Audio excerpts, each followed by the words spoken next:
네, 부익남 부동산을 읽어주는 남자 정택님과 함께 하고 있는 탐나는 재테크 시간입니다.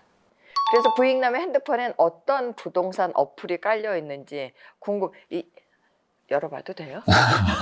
예, 뭐 네. 보셔도 됩니다. 네, 좀 네. 뭐가 있어요? 보여주세요. 네. 네. 네. 그러면 제가 뭐 어플을 크게 한 4가지 정도 소개해드리려고 하는데, 아, 부익남이 자주 네. 사용하는? 네. 뭐 가장 먼저 뭐 다들 아시겠지만 바로 이 어플입니다.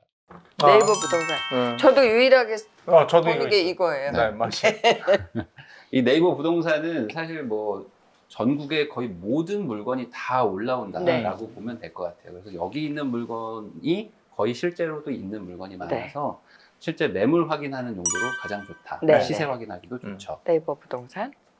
이거는 일반적으로 쓰고 있는 네. 거니까. 네. 그러면 제가 한번 실제 사용하는 방법을 보여드릴게요. 네. 이렇게 저기 들어가면은 들어가서 네. 뭐 여러 가지 기능이 있지만 가장 많이 쓰는 게 이제 지도로 매물 찾기라는 네. 걸 쓰거든요. 맞아요. 그래서 뭐 지역마다 이제 매물이 이렇게 보입니다. 그래서 여기 그 동그란 버튼을 누르면 실제 이 아파트 단지에 매물이 지금 몇 개가 나와 있는지 보이고요. 그 11시 방향에 있는 요 매매 전세 버튼을 누르면 내가 매매만 볼 건지 아니면은 뭐 난 전세를 구하고 있는지 월세를 구하고 있는지 이런 걸 적용을 해서 물건들을 다 볼 수가 있어요. 그리고 여기 이제 단지를 클릭을 하게 되면은 네, 이렇게 뭐 최근에 실거래가라든지 지금 이 단지의 그 구조는 어떻게 되는지 이런 것들도 평형별로 다 볼 수가 있거든요. 그래서 이 어플을 쓰시면은 말 그대로 그냥 온라인으로 현장을 도는 느낌. 그래서 이 어플이 좋은 게 항상 뭐 최신 정보를 얻을 수 있다라고 보시면 되고, 저는 이거를 언제 쓰냐면 어디 이동할 때, 특히 지하철 탈 때 많이 쓰거든요. 지하철을 타고 가면은 계속 움직이잖아요. 그때마다 여기 왼쪽 위에 있는 요 위치 표시 버튼을 누르면은 이 위치를 계속 따라가줘요. 그러면은 내가 어느 동네에 갔을 때 처음 오는 동네거나 아니면 지하철이면 이제 계속 지나가니까 그때 이 동네는 지금 매매가가 얼마인가, 평당 얼마나, 내가 지나가면서 계속 보는 그 거예요. 동네의 값을 확인해 보면서. 그리고 뭐 잠깐 시간 남을 때 뭐 커피숍이나 이런 데서 기다리고 있을 때 우리 동네는 지금 여기 동네는 얼마지? 그리고 내 눈앞에 있는 아파트가 얼마인지 바로 볼 수 있다. 어머나.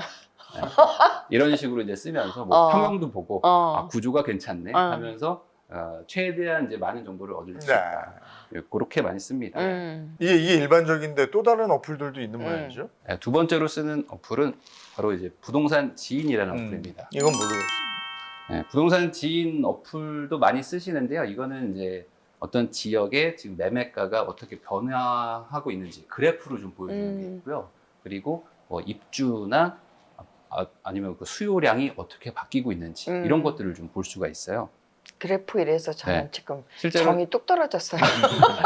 실제로 이거 한번 보여드리면 이게 되게 괜찮은 어플인 게 이 말 그대로 통계를 그림으로 보여준다라고 생각하시면 돼요. 그래서 지금 뭐 매매 시세도 평당 얼마인지, 예를 들어 지금 여기 보면은 뭐 성동구가 있잖아요. 성동구는 지금 아파트를 평균을 내보면 평당 5천만 원 정도 하는 곳이다. 그러면 예를 들어 내가 30평짜리 아파트를 사고 싶다. 그럼 곱하기 30 하면 이 동네는 한 15억 하는구나. 이렇게 간단하게 알 수 있는 거죠. 네. 그리고 뭐 이렇게 위로 가면 뭐 의정부는 1,500만 원 하는구나. 그럼 30평 하면 한 4억 정도, 5억 정도 하겠구나. 이렇게 알 수 있는 거죠. 근데 여기서 이 위에 시세 버튼을 눌러가지고 입주라는 버튼을 누르면은 향후 이 동네에 아파트가 얼마나 공급이 되는지 이런 것도 알 수가 있어요. 그러면 내가 어떤 아파트를 샀는데 내 뒤로 새 아파트들이 계속 들어오면 나는 불리한 거잖아요. 그렇죠. 헌 아파트가 되니까. 그러니까. 그래서 공급량이 좀 적은 곳을 아무래도 사는 게 좀 좋겠죠. 그래서 여기 입주를 고르시고 밑에 이 기간을 정할 수가 있는데 기간을 뭐 한 25년까지 뭐 이렇게 해보는 거죠. 아니면 22년부터 25년까지 버튼을 클릭할 수도 있어요. 그러면 뭐 의정부 같은 경우는 입주가 한 9,000세대 정도 된다. 근데 이 수요라는 건 뭐냐면 이 지역에서 기본적으로 매년 그 인구 대비 필요한 그 숫자라고 보시면 됩니다. 그러니까 집이라는 거는 계속 낡아지면서 없어지니까 새로 수요가 생기잖아요. 근데 이걸 좀 이렇게 확대를 해서 전국적으로 보면은 서울 같은 경우 보시면 네, 서울 같은 경우 보시면 지금 수요가 19만 채가 필요해요. 앞으로 3년간. 근데 입주는 7만 채밖에 없어요.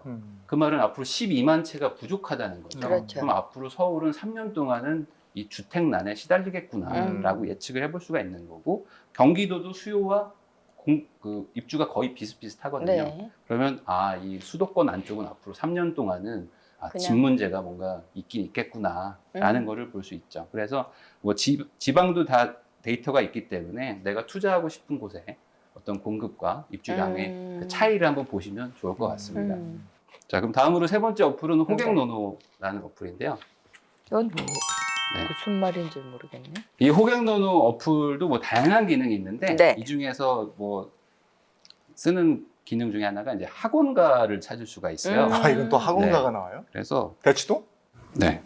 그래서 이 분석 버튼을 누르면 여기에 학원가라는 게 있는데 네. 이 학원을 눌러보면은 이 지역에 학원이 얼마나 많은지를 알 수 있습니다. 그러면 예를 들어 가장 유명한 학원가가 대치동이니까 대치동을 한번 가볼게요. 자, 그러면 이 대치동에는 지금 838개의 학원이 있다는 거예요. 이게 서울 1위라는 거죠. 전국 1위입니다. 길 막혀요, 길 막혀요. 저 엄청 길 학원들 막혀요. 오가는 시간에는 그러니까 아마 저녁 6시 반쯤 가보시면 아마 엄청난 광경을 보시게 될 겁니다. 웬만한 그런 네. 시간 노란 시간보다 버스들이 막 줄 서 있고. 아니 그 노란 버스는 괜찮은데 엄마들이 네. 그 비상등 켜놓고 다 네. 저기 길을 막 불법 점령할 주차해놓고 때. 막 예, 아이들 예, 태우고 예, 있는 막 예. 그 뭐 용산에 대통령 집무실이 와서 길이 막힌다고 하지만 저기만 하겠습니다. 네, 저긴 정말 대단해요. 네, 여기는 뭐 전국적인 곳이고 응. 뭐 목동 같은 경우도 사실 대단할 것 네, 같아요. 목동도 목동도 많이 다. 있을 거 아니에요. 네. 그래서 목동도 한 뭐 139개. 네. 그리고 여기는 이제 워낙 단지들이 넓기 때문에 네. 주변으로 이제 흩어져 있는 걸 네. 볼 수가 있죠. 그리고 이제 뭐 3대 학원가라고 할 수 있는 중계동, 노원 중계동도 서울 2위입니다. 224개. 그렇구나. 여기가 목동보다 더 많네요. 네. 네, 학원이 많죠. 그래서 이거를 이제 어떻게 판단하면 좋냐? 아무래도 이제 우리가 이제 아이를 키우는 분들이 많고 그런 네. 분들이 아파트를 좋아하니까 주변에 학원이 많은가? 이런 것들을 볼 수가 있고 학원에서 인당 얼마를 쓰느냐? 이런 것도 여기 나와요. 그러니까 학원비를 많이 쓰는 동네인지 좀 적게 쓰는 동네인지도 나오니까 그거는 무슨 차이가 학원비를 좀 많이 쓰는 데면은 사교육에 좀 네. 마음이 좀 진심인 분들이 많다 이거죠. 있어요? 네네. 그러니까 학원비를 많이 쓰는 동네일수록 좀 학군에 대한 열망이 크니까 내가 우리 아이를 좀 학원 좀 보내서 공부시키고 싶다 하는 분들은 이왕이면 좀 학원비를 많이 쓰는 동네에 보내면 아이들이 전체적으로 학원을 많이 다닌다 뭐 이렇게 생각하시면 될 것 그런 거를 알 수 같아요. 있고. 네. 공부 더 한다 이거지. 네. 네. 네 번째. 네, 그리고 마지막으로 아파트 실거래가에서 아실이라는 아파트 뭐 정보 사이트입니다. 이 어플을 쓰시면요. 자, 이 어플들마다 다 다양한 기능이 있지만 네. 뭐 가장 대표적인 기능들을 설명을 드리고 있는 건데, 네, 여기 학군 비교라는 것도 있어요. 그러니까 이게 그 아까 그 학원가랑은 조금 다른 개념입니다. 네. 이거는 이제 그 동네에 뭐 중학교, 뭐 초등학교에서 얼마나 공부를 잘하느냐. 그러니까 이제 아무래도 내가 이제 학교를 보낼 때 좀 네. 좋은 학교, 뭐 공부 열심히 하는 학교에 보내고 싶은 엄마들이 있잖아요. 네. 그런 분들은 이제 이 기능을 이용해서 비교를 한번 해보는 거죠. 그래서 뭐 예를 들어 뭐 구로구와 강남구를 비교를 해본다. 그러면 이 특목고 진학률과 그리고 학업 성취도라는 거 이 두 가지를 가지고 이 동네에 있는 학교를 평가를 하는 거예요. 그럼 아무래도 학업 성취도라는 거는 이제 뭐 평균 점수라고 보시면 될 것 같습니다. 이게 높으면 좀 아이들이 공부를 열심히 한다라고 보시면 되고, 특목고 진학률이라는 건 아무래도 요즘에 특목고를 가는 게 좀 뭐 학군의 그 약간 그 기준 같은 게 됐거든요. 네네네. 네, 외고나 뭐 이런 네. 것들 가는 것들. 그래서 그런 기준으로 비교를 할 수 있다. 그러면 뭐 여기 보면 압구정이라고 뜨죠. 네. 여기 압구정은 거의 뭐 학업 성취도가 100점에 가까운 상태고 특목고 진학률도 거의 9%로 최고로 높다. 네. 그러니까 압구정에 만약에 가면 아이들이 진짜 열심히 하는구나. 뭐 이렇게 이해를 하실 수 있다. 이렇게 보시면 될 것 같아요. 학군 가지고 또 저렇게 많이 따지는. 네. 그래서 이런 것들을 어머니들이 되게 많이 신경도 쓰시는데 이제는 아예 어떤 데이터화돼서 어플들이 많이 제공을 하고 있습니다. 네. 이렇게 필요한 어플이 있으면 네. 요즘 어플이 하도 많아서 말이죠. 네. 뭘 이렇게 핸드폰에 넣어가지고 다닐지 고민하는데 네. 쓸데없는 어플들도 많잖아요. 그렇죠. 그러니까 이렇게 좀 뭔가 부동산 투자에 도움이 되는 어플들도 있지만 부동산 투자에 좀 적이랄까 네. 이런 어플들도 있는데 뭐 가장 큰 건 저는 이제 SNS 어플, 인스타그램이라고 뭐 특정하면 좀 그렇지만 인스타그램이 저는 이제 뭐 부동산 투자하는데 가장 최고의 적이다. 그러면 광고가 많은. 아니, 그런 건 아니고 이제 인스타라는 게 아무래도 이제 내 주변 지인들의 삶이나 아니면 내가 원하는 워너비의 삶을 내가 이제 뭐 사진으로 볼 수 있는 거잖아요. 시각화돼서 보기 때문에 어찌 보면 너무 즉각적으로 들어오죠. 근데 이제 부동산 투자를 하거나 뭔가 투자를 해서 앞으로 내가 부자가 되고 싶으신 분들은 어쩔 수 없이 소비를 좀 통제하고 지출을 줄여가지고 좀 악착같이 살아야 되는데 네. 너무 아. 비교가 되잖아요. 특히 뭐 인플루언서들은 그래도 뭐 그런 사람이니까라고 할 수 있지만 내 친구들 중에 뭐 이제 좋은 집에 살고 있거나 뭐 좋은 차를 뽑았거나 막 이런 분들이 아무래도 인스타에 많이 올리는데 나는 뭐 지금 뭐 돈도 안 쓰고 악착같이 모으고 있으면은 이게 좌절감 같은 게 많이 생기거든요. 저도 옛날에 그런 것들이 있어요. 그게 인스타 우울증이라고 그러죠. 네. 아. 근데 이게 투자를 하는 분들은 더 많이 줄여야 되니까 같은 연봉이어도 나는 훨씬 더 낮게 소비를 하니까 네. 그런 비교심이 생기기 시작하면 정말 힘들거든요. 그래서 아예 지워버리는 게 최고다라고 생각을 합니다. 나중에 부자 돼서 다시 까시면 됩니다. 네. 부자 된 다음에 내가 그렇게 막 올해 책도 내시고 이랬어요. 다음 목표는 또 어떤 게 있어요? 네, 제가 이번에 책 내서 뭐 다행히 많은 분들이 좋아해 주셔가지고 베스트셀러도 됐는데 그러면서 저는 되게 깜짝 놀란 게 생각보다 많은 분들이 저를 되게 좋아해주고 뭔가 이렇게 제가 지난번에 말씀드렸잖아요. 부익남 하면은 무조건 그냥 무조건 추종하는 그런 세력이 있다니까요. 그래요. 네. 제 주변에 구체적으로 제가 예를 들어줄 수 있는 사람들이 아주 여러 명 있어요. 그러니까요. 그래가지고 제가 그거를 이번에 좀 느꼈거든요. 그래서 올 한 해의 목표는 내가 이렇게 뭔가 정보만 전달하고 뭔가 일방통행으로 지금 어떤 이런 채널을 운영했다면은 뭔가 이 구독자들하고 뭔가 같이 할 수 있는 게 뭐가 있을까. 그래서 뭐 저는 어차피 부동산 쪽을 하는 사람이니까 구독자들이 뭔가 올 수 있는 공간 같은 걸 좀 만들어 볼까? 뭐 이런 생각도 요즘에 좀 하면서 뭔가 좀 이렇게 소통할 수 있는 장소를 만들어야겠다. 그러면서 뭐 투자 얘기도 하고 할 수 있는 그런 쪽으로 뭔가 그 양방 통행이 되는 곳을 만들어 보고 싶은 게 저의 올해의 목표입니다.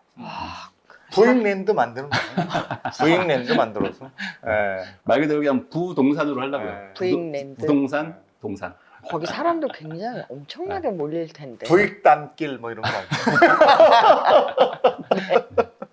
네, 저희 셀코 TV 커뮤니티 게시판에 댓글 이벤트 참여해 주시면 추첨을 통해서 부익남 정태익님의 책 운명을 바꾸는 부동산 투자 수업을 드리니까 많이 참여해 주시기 바랍니다. 네.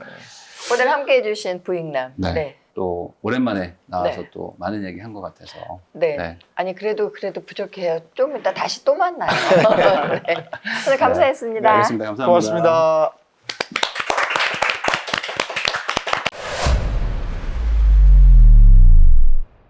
네, 감사합니다. 그래서 오늘 또 차트를 이렇게 준비해 봤는데요. 부익남의 부동산 매피셜이에요. 네.